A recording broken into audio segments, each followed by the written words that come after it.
എൻസൈക്ലോവിങ്സിൻ്റെ പുതിയൊരു വീഡിയോയിലേക്ക് നിങ്ങൾക്ക് ഏവർക്കും സ്വാഗതം. ഈ വീഡിയോയിലൂടെ നിങ്ങളുമായി ഷെയർ ചെയ്യുന്നത് പ്രധാനമായിട്ടും റെയിൽവേ ടിക്കറ്റ് നിരക്കുകളിൽ വന്നിട്ടുള്ള മാറ്റങ്ങളാണ് ഉൾപ്പെടുത്തിയിട്ടുള്ളത്. നമ്മുടെ വീഡിയോ സാധ്യമായി കാണുന്ന സുഹൃത്തുക്കളാണെങ്കിൽ ആദ്യമേ തന്നെ ചാനൽ ഒന്ന് സബ്സ്ക്രൈബ് ചെയ്യുക. അപ്പോൾ നമുക്ക് വിശദാംശങ്ങളിലേക്ക് കടക്കാം. ട്രെയിൻ ടിക്കറ്റ് നിരക്ക് വർദ്ധിപ്പിച്ച ഇന്ത്യൻ റെയിൽവേയുടെ നടപടി ഇപ്പോൾ പ്രാബല്യത്തിൽ വന്നിരിക്കുകയാണ്. മെയിൽ എക്സ്പ്രസ് വിഭാഗത്തിലെ നോൺ AC കോച്ചുകളിലെ നിരക്കുകളാണ് കിലോമീറ്ററിന് 2 പൈസ ഉയരുന്നത്. നോൺ AC കോച്ചിലെ യാത്രയ്ക്ക് 500 കിലോമീറ്ററിന് 10 രൂപ അധികം നൽകേണ്ടി വരുന്നതാണ്. Ordinary, non AC, non suburban സർവീസുകൾക്ക് വ്യത്യസ്ത ദൂര സ്ലാബുകളായിട്ടാണ് നിരക്കുകൾ പ്രഖ്യാപിച്ചിരിക്കുന്നത്. 215 കിലോമീറ്ററിൽ കൂടുതലുള്ള ഓർഡിനറി ക്ലാസ് യാത്രയ്ക്ക് കിലോമീറ്ററിന് 1 പൈസയാണ് വർദ്ധിപ്പിച്ചിരിക്കുന്നത്.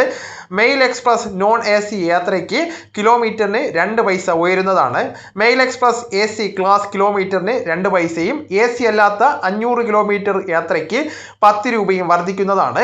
രാജധാനി, ശതാബ്ദി, ദുരന്തോ, വന്ദേ ഭാരത്, തേജസ്, ഗതിമാൻ, ഗരീബ് രഥ് ജനശതാബ്ദി, അതോടൊപ്പം തന്നെ ഹംസഫർ, അമൃത് ഭാരത്, അന്ത്യോദയ യുവ എക്സ്പ്രസ്, മഹാമന, നമോ ഭാരത്, റാപ്പിഡ് റെയിൽ, സബർബൻ, ഇതര ട്രെയിൻ സർവീസുകൾ ഉൾപ്പെടെയുള്ള പ്രധാന ട്രെയിൻ സർവീസുകളുടെ അടിസ്ഥാന നിരക്കുകളിലും ഇപ്പോൾ മാറ്റം വന്നിട്ടുണ്ട്. സബർബൻ ലോക്കൽ ട്രെയിൻ സർവീസുകളിൽ പ്രതിമാസ സീസൺ ടിക്കറ്റുകളുടെയും നിരക്കുകൾ വർധനവ് ബാധിക്കുന്നതല്ല. ഓർഡിനറി ക്ലാസ്സിൽ 215 കിലോമീറ്റർ വരെയുള്ള യാത്രയ്ക്കും നിരക്ക് വർധനവ് ബാധകമല്ല. സബർബൻ ട്രെയിനിനും പ്രതിമാസ സീസൺ ടിക്കറ്റ് ലഭിക്കുന്നതാണ്. 215 കിലോമീറ്റർ വരെയുള്ള ഓർഡിനറി ക്ലാസ് ടിക്കറ്റ് നിരക്കും മാറ്റമില്ലാതെ തുടരുന്നതാണ്.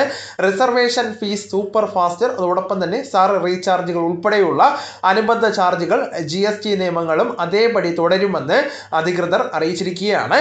അപ്പോൾ ഈ വിവരങ്ങൾ നിങ്ങളുടെ സുഹൃത്തുക്കളിലേക്കും മറ്റ് ഗ്രൂപ്പുകളിലേക്കും കൂടെ ഷെയർ ചെയ്യുക. നമുക്ക് തുടർന്നും വിജ്ഞാനപരമായിട്ടുള്ള മറ്റ് വീഡിയോസും ആനുകാലിക വിവരങ്ങളുമായിട്ട് വീണ്ടും കാണാം. അതുവരെ ഗുഡ് ബൈ.